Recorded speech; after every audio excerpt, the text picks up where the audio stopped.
Terus dokternya pegang tangan aku, terus bilang, "Are you really okay?"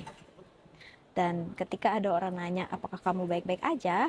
Tentu kamu tidak baik-baik aja, ya udah aku explode di sana, aku nangis, aku nggak bisa ngomong apapun, dan dokternya yang nyaranin aku untuk ketemu sama psikolog.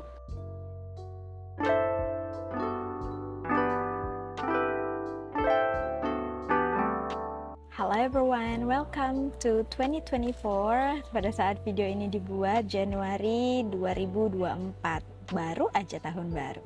And welcome back to my YouTube channel. Buat yang baru gabung, selamat datang. Terima kasih udah klik video ini. Seperti yang kalian baca di judulnya, hari ini videonya akan sedikit berbeda dengan yang biasa aku buat. Biasa aku sharing tentang aviasi, merantau mungkin. On today's video a bit different and personal. Sedikit brief, jadi aku baru kehilangan papa aku di bulan Juni tahun kemarin, which is pada saat video ini dibuat Januari 2024. It's been 6 months. So on today's video we'll be discussing a topic that unfortunately many of us at some point in our life we will experience the same, loss of parents. Dealing with the grief is incredibly challenging journey. Dalam tahap berkabung itu tiap orang berbeda. Yang aku rasain sama yang kamu rasain, meskipun kita sama-sama kehilangan orang tua, mungkin akan berbeda. Video yang aku buat sekarang ini cuma mau sharing tips yang aku harap dapat membantu teman-teman ataupun experience aku yang mungkin juga teman-teman alami. So I hope by sharing these tips and experience we can face this hard time together. We are in this together karena aku pun masih dalam tahap recover setelah grieving. Setelah melalui experience yang aku alami, aku rasa hal ini bisa juga membantu buat teman-teman yang merasakan hal yang sama, and I hope bahkan walaupun cuma sedikit, aku harap bisa membantu teman-teman yang merasakan hal yang serupa dengan aku. So, yeah. Let's go to the video. Before we start or dive into the tips and experience, aku mau sharing dulu pengalaman aku ketika aku kehilangan papa aku pada saat bulan Juni 2023, akhir Juni, tepatnya tanggal 23 Juni. Jadi aku merantau di Qatar, aku nggak tinggal di Indonesia. So when I heard kabar dari rumah, papa aku pagi itu kena serangan jantung. Syukurnya aku lagi off pada saat itu ya. Kita bawa ke emergency room. Jadi dokter bilang ini mini heart attack, they will inject something that can help dilute the blood. Aku nggak bisa cerita detailnya karena it's still berat sih buat aku sebenarnya untuk nginget hal itu lagi, but here we are. Aku cuma mau sharing tips aja ke teman-teman. Long story short, malamnya papa aku drop, jadi prosesnya cepet banget sebenarnya. Ya, papa aku meninggal jam 5 pagi hari Jumat pada saat itu, which we believe hari Jumat adalah hari yang baik. It's still tough, it's still hard to face this world without your parents. Apalagi aku deket banget sama papa aku, but here we are, life must goes on, right? Dan aku mau teman-teman juga bisa melalui masa berat ini together with me. So now let's talk about strategies that may help you, yang akan membantu kamu untuk melalui grieving proses ini. Remember, everyone journey is unique. Jadi find what is the best for you, okay? Sebenarnya tips yang aku mau sharing ini aku dapat juga dari dokter aku. Jadi aku sempat ke psikolog, ada beberapa sesi yang aku rasa bisa ngebantu, dan hal inilah yang mau aku sharing ke teman-teman. Jadi bukan cuma sekedar tips random, tapi ini yang di sharing sama psikolog aku dan experience yang aku alami ya. Diambil aja yang menurut kalian suit you the best, oke? Yang pertama, allow yourself to grieve. Psikolog aku bilang jangan mencoba untuk ngelawan rasa grieving ini, apalagi buat kita yang mungkin sambil kerja. It must be hard kerja sambil berduka. Syukurnya di perusahaan aku dapat cuti kematian dan bisa di extend gitu. Jadi pada saat itu aku kurang lebih 7 hari, aku minta extend 7 hari lagi, dan total ya sekitar 2 minggu aku di rumah, jadi aku bisa berduka pada saat itu nggak sambil kerja gitu, jadi aku bisa stay di rumah. Grieving itu natural dan necessary process, jadi grieving itu perlu. Kalau kata psikolog aku, grieving itu malah harus kita rasain biar kita bisa recover. Allow yourself to feel the pain, the sadness, even anger. So at the end you'll be okay. And just to know that it's okay not to be okay. Karena gak ada orang yang kuat atau yang bisa ngelawan kehilangan seseorang yang kita cintai. So just allowing yourself to grieve is very important. Biarin aja kalau kamu sedih, kalau kamu marah, kalau kamu pengen nangis. Just allow yourself to grieve. You need to know that it's okay not to be okay. Seek for the support. Jadi cari bantuan. Aku sebenarnya nggak planning untuk ketemu psikolog because even me, I don't know how I feel. Pada saat itu aku mau ngelakuin hal random aja tuh bisa nangis. Misalnya aku lagi mau keluar, lagi off, terus aku mau keluar gitu, mau jalan keluar, cari udara segar, baru mau masukin barang ke tas aja tuh aku bisa yang tiba-tiba keluar air mata sendiri. Aku mau mandi gitu, mau berangkat terbang, mau siap-siap berangkat kerja, aku bisa ngerasain yang kayak mau muntah terus nangis. Aku ngerasain mual, aku nangis, random gitu aja. Dan paling parah pada saat itu aku kena infeksi usus, kelenjar getah bening di perut aku inflamed, kata dokter. Aku kena infeksi kolon, banyak hal lah terjadi di pencernaan aku gitu. Jadi aku time to time bolak-balik ke dokter perusahaan aku sempat melakukan prosedur kolonoskopi juga. Terus dokternya bilang, kan kita udah ngelakuin prosedur ini, harusnya kamu recover nih, kok masih ada, triggernya apa, jaga pola makan nggak, dan segala macam. Terus aku bilang, iya aku berusaha untuk avoid what the doctor told me not to eat. Aku berusaha jaga pola makan banget, cuman nggak tahu, kayak perut aku tuh kayak sakit, kayak ditusuk-tusuk, pokoknya macem-macem deh. Aku bilang start to feel again the same itu ketika papa aku meninggal, aku di rumah. Terus dokternya pegang tangan aku terus bilang, are you really okay? Dan ketika ada orang nanya apakah kamu baik-baik aja, tentu kamu tidak baik-baik aja. Ya udah, aku explode di sana, aku nangis, aku nggak bisa ngomong apapun. Dan dokternya yang nyaranin aku untuk ketemu sama psikolog. Jadi jangan takut untuk ketemu sama psikolog. Kamu ketemu sama psikolog bukan berarti kamu gila, apaan sih kamu nggak normal gitu. Karena pemikiran, at least me, pemikiran aku dulu ketika ada yang ketemu sama psikolog, aku ngerasa kayak sakit nih orang gitu. Padahal itu tuh cuman sekedar sharing session aja, ini yang aku rasain ya. So aku ketemu sama dokter, aku ketemu beberapa sesi, it helped me a lot. Aku bakal sharing sesi apa aja yang aku ketemu sama psikolog, tapi maybe another video karena panjang banget. Kalau kalian mau, aku bisa buat video yang lain, tapi di video ini aku cuma mau make underline seek for the help. Jangan takut untuk seek for the help. Jangan mencoba untuk facing this moment alone. Jangan ngerasa kamu kuat, kamu gak butuh orang lain. You do need help. Jangan takut untuk cari bantuan orang lain. Oke? Surrounding yourself dengan orang-orang yang sayang sama kamu, yang support, it makes so big difference daripada kamu facing it alone. Yang ketiga, ini yang aku jalanin, create rituals and memorials. Mungkin ini nggak necessary buat teman-teman. Seperti yang aku bilang, everyone journey is unique, jadi find what is suits you the best. Create rituals and memorials ini kayak as an honor pada orang yang udah meninggalkan kita tetap nginget dia. Misal contoh kayak anniversary papa mama aku, will do give a cake still. Kita masih ngomongin papa aku di grup, kita masih sharing video tentang papa, baju-baju papa kita bagiin. Especially buat aku bawa ke Qatar. Jangan takut untuk ngomongin orang yang udah meninggalkan kita gitu, karena banyak orang-orang di luar sana yang maybe, mungkin gak semua, tapi let's say the parents passed away, mereka gak mau ngomongin lagi karena rasa sakitnya. Don't be, mereka tetap hidup di hati kita. Jadi jangan takut untuk ngomongin. Kayak di grup keluarga aku tuh masih yang kayak, ih inget gak sih waktu papa kayak gini, pasti papa gini deh sekarang. Atau kita pergi ke tempat-tempat yang papa sering kunjungin, atau kita putar lagu yang papa sering putar, atau kita nonton film yang papa suka.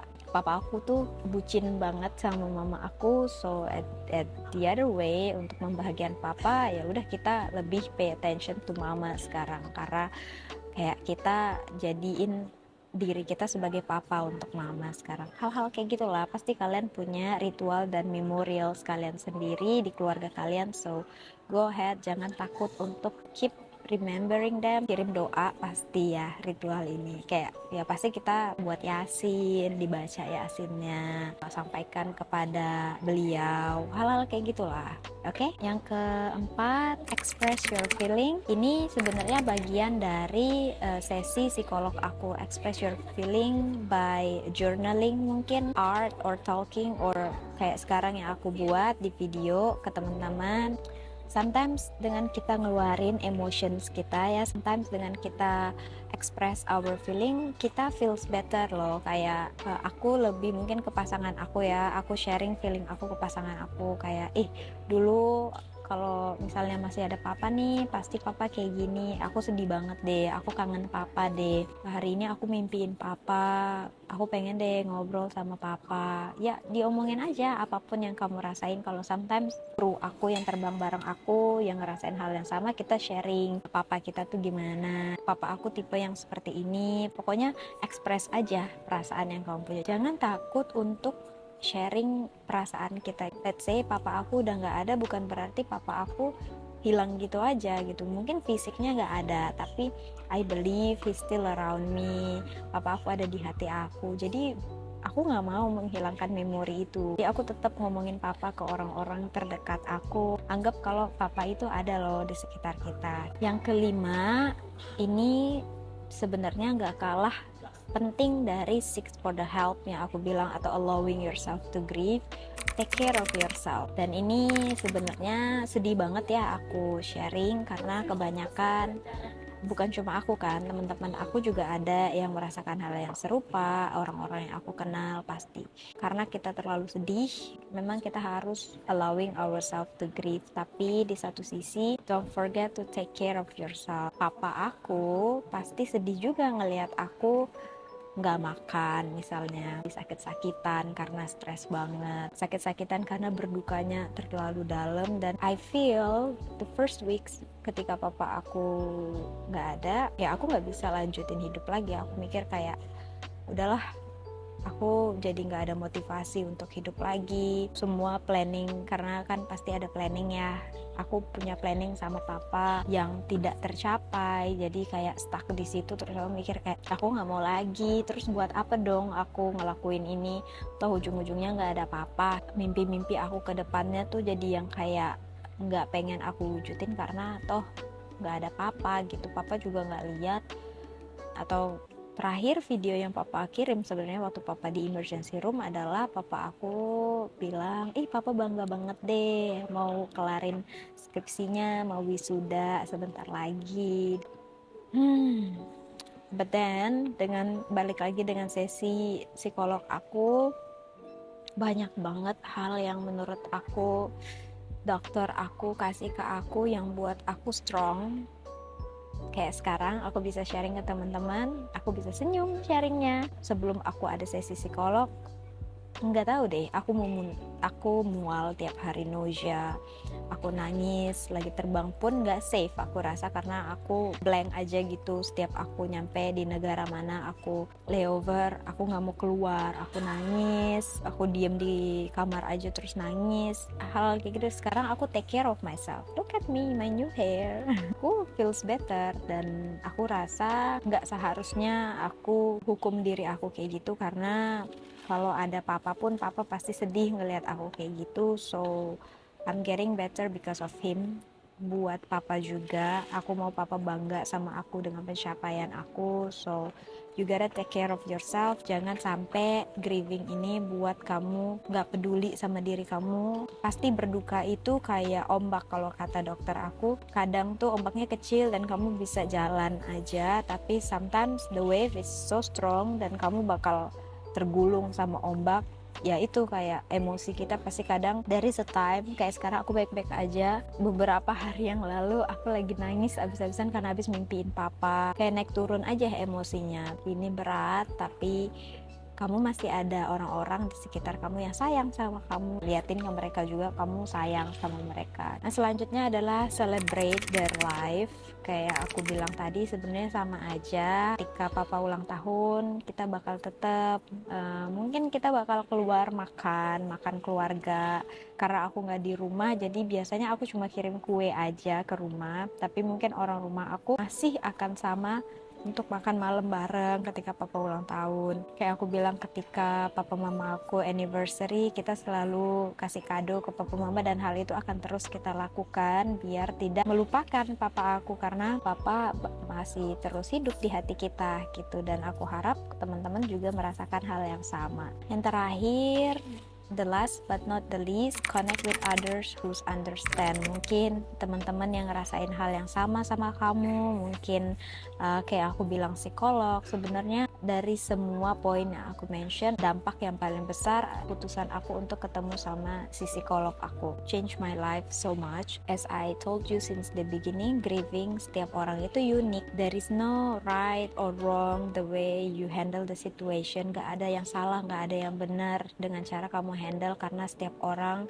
healingnya berbeda. Kayak yang aku bilang di awal, ketika kamu kehilangan orang tua kayak aku, just remember you're not alone. We are in this together. Orang tua kita pun pasti mau kita bahagia di dunia ini, pasti mau kita sehat, pasti mau kita sukses dalam karir, pasti mau kita melanjutkan perjalanan kita, dengan kita harus tetap mengingat mereka, mendoakan mereka, menjadi lebih baik untuk mereka. Kamu harus tahu, butuh waktu untuk healing. It takes time to heal. Even me, 6 bulan tuh masih terlalu awal untuk bilang aku udah baik-baik aja. No, I'm still unstable.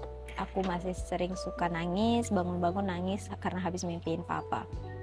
Baru banget kemarin aku mimpiin papa minta foto bareng sama aku. Kalau aku personally, kalau aku udah mimpi papa gitu ya, atau aku tiba-tiba keinget papa, dan I think many of us do the same. Kita kan ada buat yasin untuk orang yang sudah nggak ada ya, untuk orang yang meninggalkan kita. Ya udah, berdoa, kirimkan doa untuk mereka. Aku baca yasin dari papa, dan setelah itu bakal lebih tenang sih. Karena kan aku nggak bisa ke kuburan papa ya. Kalau keluarga aku, mama dan adik kakak aku masih ke sana setiap hari Kamis atau Jumat untuk baca yasin di sana, mungkin berdoa, beresin makam, bersih-bersihin kayak gitu. Tapi kan karena aku tinggalnya jauh, I cannot do that. So buat kalian mungkin yang tinggal sama orang tua, yang makam orang tuanya deket sama rumah, kalau kangen ya udah ke makam aja, doain, kirim doa, bawain bunga, siram kuburannya dan segala macam. Again, aku bukan guru atau sok-sok ngajarin, enggak. Ini cuman experience aku aja. I think that's all. I hope you find these videos helpful. Just remember, we are in this together. Jangan sungkan untuk chat aku, kirim pesan ke aku di Instagram aku boleh @divayura, atau komen di video ini. Aku harap ini bisa membantu kalian, bisa sharing experience kalian ke aku, kita bisa saling sharing, nanti kita ngobrol. Di follow aja Instagram aku atau sekedar DM, it's okay. Dan boleh follow TikTok aku juga, Diva Lil Asian. Kalau kamu rasa video ini helpful, please consider to sharing with someone who might need it, karena kita in this together. Jadi please share it mungkin ke teman-teman kamu yang kamu rasa membutuhkan. Thank you for being here. Take care always. See you on the next video. Bye bye.